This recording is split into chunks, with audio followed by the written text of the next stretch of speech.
Everything you see in 3 dimensions, the depth of this room, the distance between objects, the volume of space itself, is a projection from a 2-dimensional surface. Not metaphorically, mathematically. The universe you inhabit is a hologram, and the math proves it. Over the next 25 minutes, I'm going to show you why some of the world's leading physicists now believe that reality, as you know it, is fundamentally an illusion of information.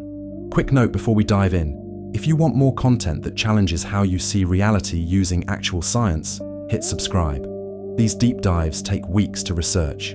Now let's break your brain. Here's the problem. You've spent your entire life assuming that space is real. But when you look at an object 10 feet away, there are actually 10 feet of space between you and it. That the universe extends outward in 3 dimensions: height, width, depth, and those dimensions are fundamental features of reality itself. This assumption feels so obvious that questioning it seems absurd. Of course, space is real. You move through it every day. But what if I told you that some of the most rigorous mathematics in modern physics suggests otherwise? That the 3-dimensional universe you experience might be nothing more than a projection from a 2-dimensional boundary, and that this isn't speculation or philosophy, but emerges from our best understanding of black holes, quantum mechanics, and the nature of information itself. This is called the holographic principle. It states that all the information contained in a volume of space can be encoded on the boundary of that space, like a hologram encodes 3-dimensional images on a 2-dimensional surface. Except we're not talking about pictures. We're talking about reality itself. The implications are staggering. If the holographic principle is correct, then the depth you see, the space you move through, the 3-dimensional world you inhabit, is not fundamental. It's emergent, a projection, an illusion created by information encoded somewhere else. Over the next 25 minutes, we're going to explore the mathematics that led physicists to this conclusion. We'll examine the discoveries about black holes that started it all. We'll look at how information theory reveals something profound about the nature of reality. And we'll confront what it means if the universe you think you live in doesn't actually exist in the way you've always believed. This isn't science fiction. This is where cutting-edge physics has arrived. So let's start with a question that broke physics. In the 1970s, physicist Stephen Hawking discovered something that shouldn't be possible. Black holes radiate. They emit particles, lose mass, and eventually evaporate. This became known as Hawking radiation, and it created a crisis in physics because it led to an impossible paradox. Here's why. Everything that falls into a black hole carries information. The quantum state of every particle, every atom, every photon. According to the laws of quantum mechanics, information cannot be destroyed. It can be scrambled, hidden, transformed, but never erased. It's one of the most fundamental principles in physics. But if a black hole evaporates completely through Hawking radiation, where does that information go? If it disappears with the black hole, quantum mechanics is violated. If it somehow escapes, we need to explain how, because nothing can escape a black hole's event horizon. This became known as the black hole information paradox, and it forced physicists to confront a question that had been lurking beneath the surface of physics for decades. What is more fundamental, matter or information? In the early 1990s, physicist Gerard 't Hooft and later Leonard Susskind proposed something radical to solve this paradox. They suggested that the information isn't lost because it was never really inside the black hole in the first place. Instead, all the information about everything that falls into a black hole is encoded on its surface, on the event horizon itself, not in the volume, on the boundary. Think about that. A black hole with the volume of millions of cubic kilometers contains all its information on a 2-dimensional surface surrounding it. How is that possible? This is where the mathematics becomes beautiful and disturbing.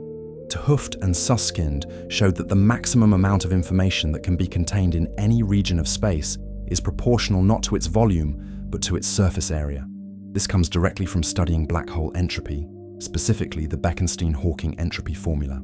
Jacob Bekenstein had shown that a black hole's entropy, which measures information content, is proportional to the area of its event horizon, not its volume. For any sphere in space, the maximum information it can contain is equal to its surface area, divided by 4 times the Planck length squared.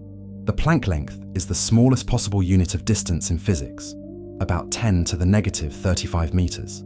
This means that if you could somehow count all the possible quantum states, all the information contained in this room, the maximum wouldn't depend on how much volume the room has. It would depend only on the area of its walls. The implications are staggering, but physicists needed more than just black hole mathematics to accept something this radical. They needed a concrete framework showing how this could work for the entire universe. That framework emerged from string theory in 1997, in one of the most celebrated discoveries in theoretical physics. Juan Maldacena, working at Harvard, proved something called the ADS-CFT correspondence. I'll break down what those letters mean in a moment, but here's what matters.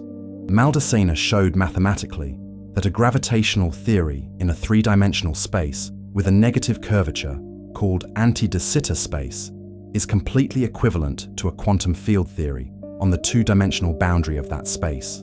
Not similar, not analogous, completely mathematically equivalent. Every event, every particle, every interaction in the 3-dimensional bulk space can be fully described by equations on the 2-dimensional boundary. And conversely, everything on the boundary contains all the information needed to reconstruct what happens in the bulk. It's as if our 3-dimensional universe is a hologram projected from a 2-dimensional screen. Maldacena's discovery wasn't a vague metaphor. It was precise mathematical duality. You could take a problem that's impossibly hard to solve in 3 dimensions, translate it to the 2-dimensional boundary using his correspondence, solve it there, and translate back.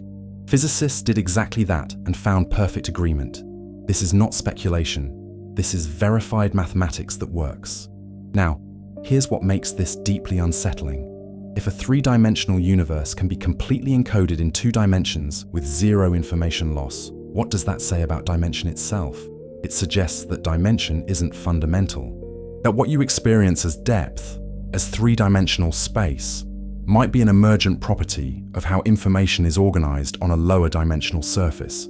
Leonard Susskind, one of the fathers of string theory, put it this way: the 3-dimensional world of ordinary experience is a kind of hologram, an image of reality coded on a distant 2-dimensional surface. And he wasn't speaking metaphorically. This gets even stranger when you consider what information actually is in physics. Information isn't abstract. It has physical consequences. Rolf Landauer proved in 1961 that erasing information requires energy and generates heat. Information has thermodynamic weight. When you delete a bit of information, you increase entropy. This connection between information and thermodynamics reveals something profound. Physical systems are constrained not by how much stuff they contain, but by how much information they can encode. And that information is bounded by surface area, not volume. This implies that space itself might be emergent from information, not the other way around. That the 3 dimensions you move through are a kind of user interface, a way of organizing information that helps you navigate reality, but not reality itself. Think about a hologram on a credit card. When you tilt it, you see depth, you see 3-dimensional images, but that depth isn't real. It's encoded in interference patterns on a flat surface. The holographic principle suggests the universe works the same way, except there's no external observer tilting the hologram. You are inside the projection, and everything you perceive, including the sensation of moving through 3-dimensional space, emerges from information encoded on a distant boundary. When physicists calculated the entropy bounds of the observable universe using the holographic principle, they found that the maximum information content matches exactly what you'd predict from the surface area of the cosmic horizon, the boundary of the observable universe.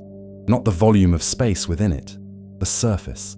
And that boundary is far, far away, roughly 15 billion light-years in every direction. Which means, if the holographic principle is correct, everything you see, everything you experience, every thought you have, is ultimately information encoded on a sphere so distant that light from it hasn't reached us yet. You are not located in 3-dimensional space. You are a pattern of information projected from a 2-dimensional surface. Quick note: if you're finding value in this and haven't subscribed yet, do that now. This channel exists to challenge how you see reality using actual science. And if you're noticing you understand this intellectually, but want help applying these insights in practice, I created something specific for that gap. It's called the Manifestation Path. Link in the description. I'll leave it there for you. Now, let's go deeper into what this really means. What we've just seen from the mathematics isn't an isolated curiosity. It connects with philosophical traditions that have been investigating the nature of reality for thousands of years, not through mysticism, but through direct observation and rigorous inquiry. The idea that what appears solid and three-dimensional might be illusory shows up in Plato's cave, in Buddhist emptiness, in Kant's distinction between phenomena and noumena. These weren't wild guesses. They were conclusions reached by minds that looked carefully at the structure of experience itself and noticed something was off. The holographic principle gives us mathematical language for something these traditions intuited, that the appearance of things is not their nature. That dimension, extension in space, might be a feature of how we process information, not a feature of reality itself. Now let's make this personal. Look around the room you're in right now. You perceive depth. You perceive objects at different distances. You perceive yourself as located in three-dimensional space. But according to the holographic principle, that depth is emergent. The information that creates your experience of this room, of your body, of the distance between you and the screen, is encoded on a two-dimensional boundary incomprehensibly far away. Here's the question that should disturb you. If the three dimensions you experience are projections from two dimensions, what are you? Are you located in the three-dimensional projection or in the two-dimensional encoding? Or are you neither? Are you something else entirely? Something that observes the projection without being the projection? This isn't word games. This is a real question with implications. Let's do something right now. I want you to try to locate where your experience is actually happening. Not where you think it should be happening, where it actually is. Close your eyes for a moment if you can. Where is the sensation of your body? Is it in your body, or is it appearing in awareness? Where is the thought you're having right now? Is it in your brain? Can you actually find it there? Or does it just appear, locationless, in consciousness? Where is the visual experience you were having a moment ago? When you open your eyes again, where is the seeing happening? Behind your eyes, in front of them, everywhere, nowhere. This isn't a trick, this is direct investigation. And what you'll notice, if you look carefully, is that you cannot actually locate where experience is happening. It doesn't have a location in three-dimensional space. It appears, it's present, but it doesn't exist at a coordinate. And that should tell you something profound about the nature of space itself. The holographic principle reveals that information is more fundamental than space. But consciousness might be revealing something even stranger. That experience itself doesn't inhabit space. It generates the appearance of space. Here's another way to see this. Think about a dream. In a dream, you experience three-dimensional space. You move through rooms, you see depth, you interact with objects. That dream space feels real while you're in it. But when you wake up, you realize that space wasn't real. It was generated by your mind. There were no actual three dimensions. There was only the experience of three dimensions, created from neural patterns in your brain. Now, the holographic principle is telling us that waking reality might work the same way. Not that it's a dream in your individual mind, but that the three-dimensional space you think you inhabit is generated from information patterns on a lower dimensional surface. The depth isn't real, the appearance of depth is real, and you are that appearance.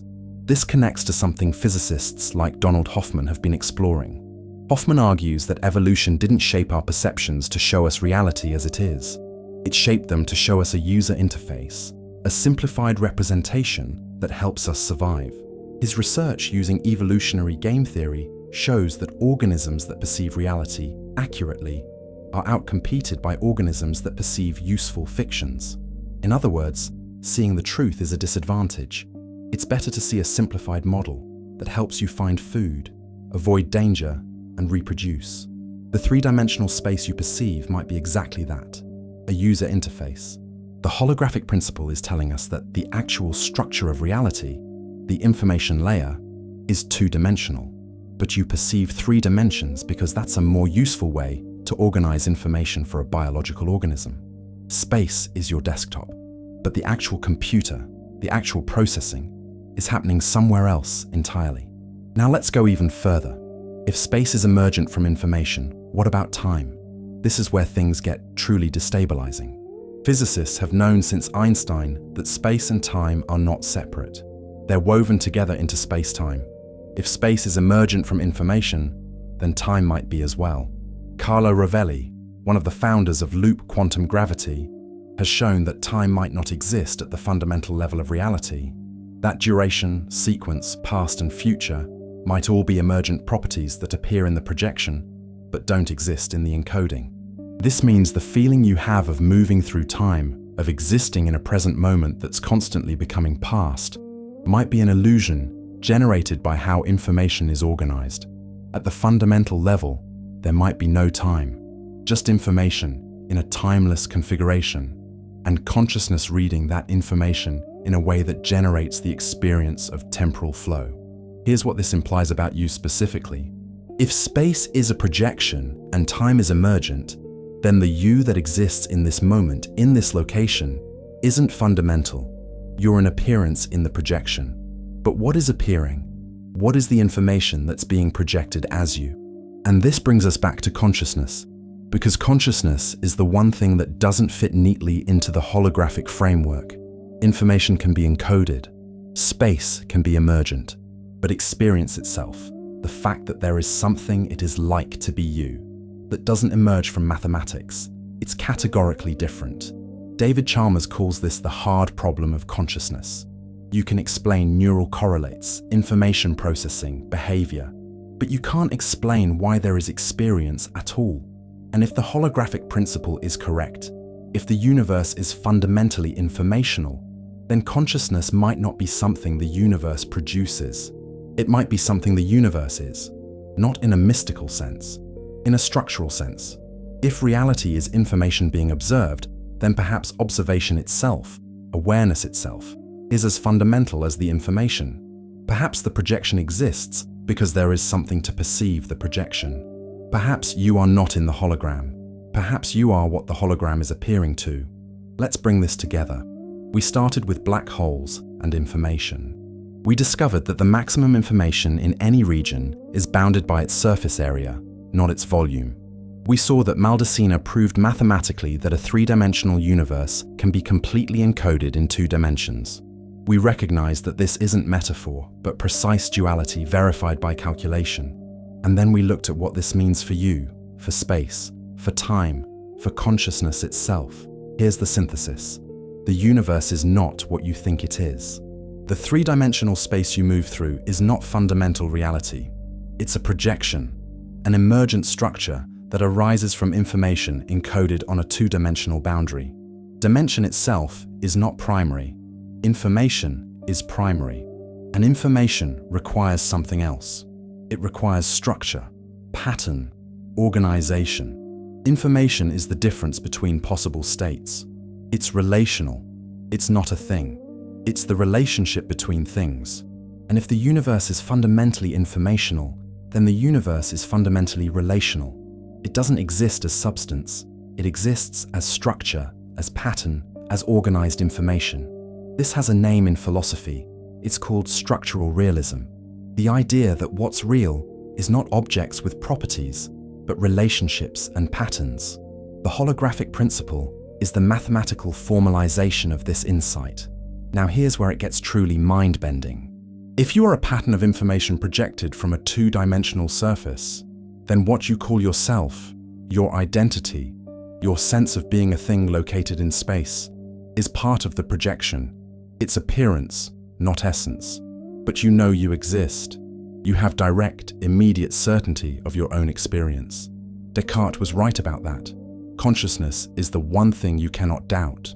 So if your body, your location in space, your extension in 3 dimensions is projected, but your consciousness is undoubtable, then consciousness is not part of the projection. It's what the projection is appearing to. This suggests something radical. That consciousness might not emerge from information. That consciousness might be the space in which information appears, not physical space, conscious space, awareness itself. The holographic principle shows us that physical reality is informational structure, but it doesn't explain why that structure is experienced. It doesn't explain the existence of subjectivity, and maybe it can't. Maybe experience is the other side of the equation. Information is what appears. Consciousness is that to which it appears. And the universe you think you inhabit is the relationship between the two. This isn't mysticism. This is what the mathematics and the philosophy converge toward when you follow them honestly. You are not in the hologram. The hologram is in you, not in your brain, not in your body. Those are part of the hologram too, in you as consciousness, as the aware presence that cannot be observed because it is that which observes. The depth you see, the space you move through, the time you feel passing, these are all appearances in awareness. They're real as appearances, but they're not fundamental. What's fundamental is the information structure that generates them and the consciousness that experiences them. And you, whatever you actually are closer to the second than the first. There's a brutal difference between intellectually understanding that you collapse reality and actually living as someone who knows this. Most people watch videos like this, feel the insight, and 3 days later, they're back to the same mental and emotional pattern as always. Why?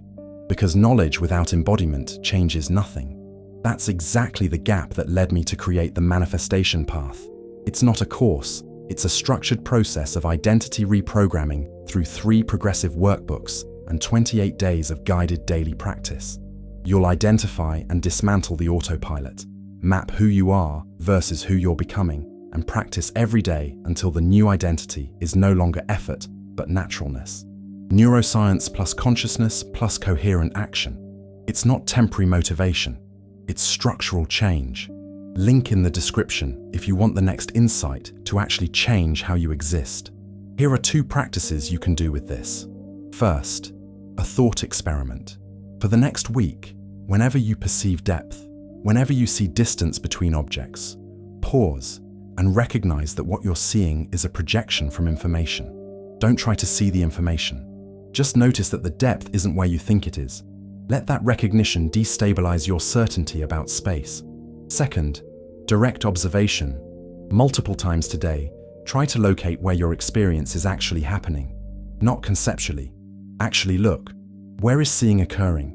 Where is sensation located? You won't find it in space. And that absence, that inability to locate consciousness, is itself the answer. Space appears in consciousness, not consciousness in space. What we've explored today isn't just abstract physics. It's a direct challenge to your assumptions about what and where you are.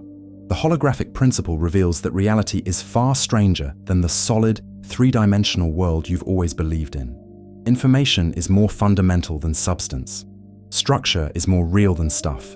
And consciousness, your consciousness, might be the only thing that isn't projected. You've spent your life believing you're a thing located in space. But the mathematics suggests otherwise. You might be the awareness in which space itself appears. That's not a conclusion. That's an invitation. An invitation to look more carefully at what you actually are, beyond the projection, beyond the hologram, beyond the illusion of dimension. The universe is a hologram, and you are not inside it. You are what it's appearing to. If this changed how you think about space and reality, leave a like.